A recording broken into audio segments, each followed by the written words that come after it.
ನಮಸ್ತೆ ಎಜಿ ನ್ಯೂಸ್ಗೆ ಸ್ವಾಗತ. ವಿವಿಧ ಪ್ರಮುಖ ರಸ್ತೆಯಲ್ಲಿ ಕೈಗೊಳ್ಳಲಾಗ್ತಾ ಇರುವ ರಸ್ತೆ ವಿಭಜಕಗಳ ನಿರ್ಮಾಣ ಸಾಕಷ್ಟು ಚರ್ಚೆಗಳಿಗೆ ಗ್ರಾಸವಾಗಿದೆ. ಈ ಕಾಮಗಾರಿಗೆ ಕಲ್ಯಾಣ ಕರ್ನಾಟಕ ಪ್ರದೇಶಾಭಿವೃದ್ಧಿ ಮಂಡಳಿಯಿಂದ 4 ಕೋಟಿ ರೂಪಾಯಿಗಳಿಗೂ ಹೆಚ್ಚು ಅನುದಾನ ಮೀಸಲಿರಿಸಲಾಗಿದೆ.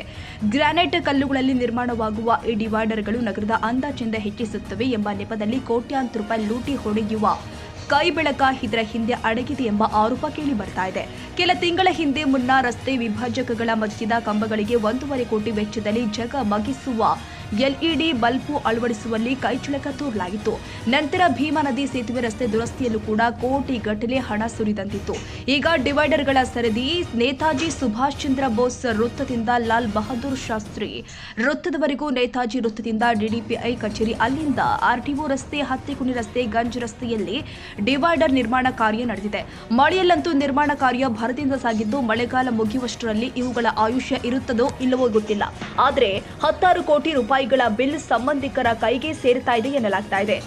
ಯಾದಗಿರಿ ನಗರದಲ್ಲಿ ರಸ್ತೆಯಲ್ಲಿನ ತೆಗ್ಗುಗುಂಡಿಗಳ ಹಾವಳಿಯಿಂದಾಗಿ ದಿನಂಪ್ರತಿ ಜನ ಅಂಗೈಲಿ ಜೀವ ಹಿಡಿದೇ ಸಂಚರಿಸುವಂತಾಗಿದೆ. ಅನೇಕರು ಮುಗ್ಗರಿಸಿ ಬಿದ್ದು ಆಸ್ಪತ್ರೆಯಲ್ಲಿ ಸಾವು ನೋವಿನ ಮಧ್ಯೆ ನರಳಾಡ್ತಾ ಇದ್ರೆ, ಗಂಭೀರವಾಗಿ ಗಾಯಗೊಂಡ ಕೆಲವರು ಪ್ರಾಣ ಬಿಟ್ಟಿದ್ದಾರೆ.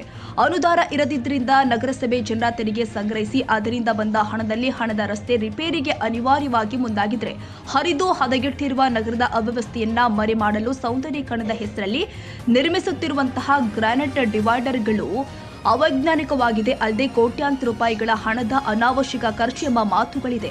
ಹೊಟ್ಟೆಗೆ ಹಿಟ್ಟಿಲ್ಲದಿದ್ರೂ ಜುಟ್ಟಿಗೆ ಮಲ್ಲಿಗೆ ಎಂಬಂತೆ ಅನುದಾನ ಕೊರತೆಯಿಂದ ಕಂಗೆಟ್ಟಿದ್ರೆ, ನಗರದ ಶೃಂಗಾರದ ನೆಪದಲ್ಲಿ ಡಿವೈಡರ್ ಕಾಮಗಾರಿ ಕೋಟ್ಯಾಂತರ ಲಪಟಾಯಿಸುವ ತಂತ್ರ ಅಂತ ಆರೋಪಗಳು ಇದೆ. ಕೆಲವೆಡೆ ಡಿವೈಡರ್ಗಳು ಕಳಪೆ ಕಾಮಗಾರಿಯಿಂದ ಕಲ್ಲುಗಳು ಕಿತ್ತು ಹೊರಬಂದು ಸಿಮೆಂಟ್ ಮರಳಿನ ಒಳ ಒಪ್ಪಂದ ಬಹಿರಂಗವಾಗಿದೆ. ಡಿವೈಡರ್ ನಿರ್ಮಾಣ ಹೆಸರಲ್ಲಿ ಮುಖ್ಯ ರಸ್ತೆಯ ಮೇಲೆಯೇ ಎಲ್ಲೆಂದರಲ್ಲಿ ಬೀಸಾಡುತ್ತಿರುವ ಹುರಸಗುಂಡಗಿ ಸೈಜುಗಲ್ಲುಗಳು ಸಂಚಾರ ದಟ್ಟಣೆಗೆ ಕಾರಣವಾಗಿದೆಯಲ್ಲದೆ, ವಾಹನ ಸವಾರರ ಆಯ ತಪ್ಪಿದ್ರೆ ಆಸ್ಪತ್ರೆ ಗ್ಯಾರಂಟಿ ಎಂಬ ಆತಂಕ ಮೂಡಿಸ್ತಾ ಇದೆ.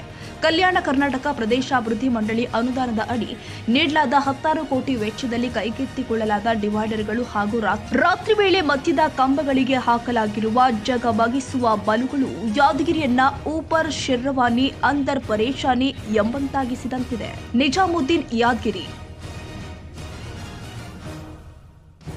ಕನ್ನಡಿಗರ ಮೆಚ್ಚಿನ ನಿಮ್ಮ ಎಜೆ 24/7 ನ್ಯೂಸ್ ಕನ್ನಡ ವಾಹಿನಿ ಇದೀಗ ಟಿವಿಯಲ್ಲಿ ಲಭ್ಯ. ವೇಳೆ ನೋಟಿಸ್ ಕೊಟ್ಟಿದ್ರೆ ವಾಪಸ್ ತಗೋತೀವಿ. ಇವತ್ತು ವಕ್ಫ್ ಪ್ರಾಪರ್ಟಿ ಅಂತೇಳಿ ಬರ್ತದೆ ಅಂತ ಹೇಳಿದ್ರೆ ರೈತರ ಬೀದಿಗೆ ಬದಲು ಏನ್ ಮಾಡ್ಬೇಕಾಗತ್ತೆ? ಯಾರು ವೋಟ್ ಹಾಕಲಿಲ್ಲ ಅಂದ್ರೆ ಗ್ಯಾರಂಟಿನೆಲ್ಲ ಸ್ಟಾಪ್ ಮಾಡ್ಬಿಡ್ತೀವಿ.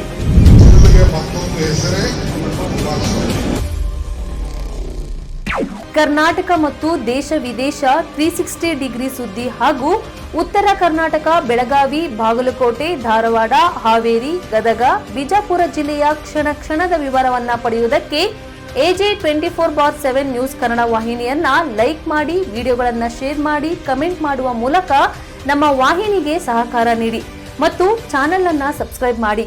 ಧನ್ಯವಾದಗಳು.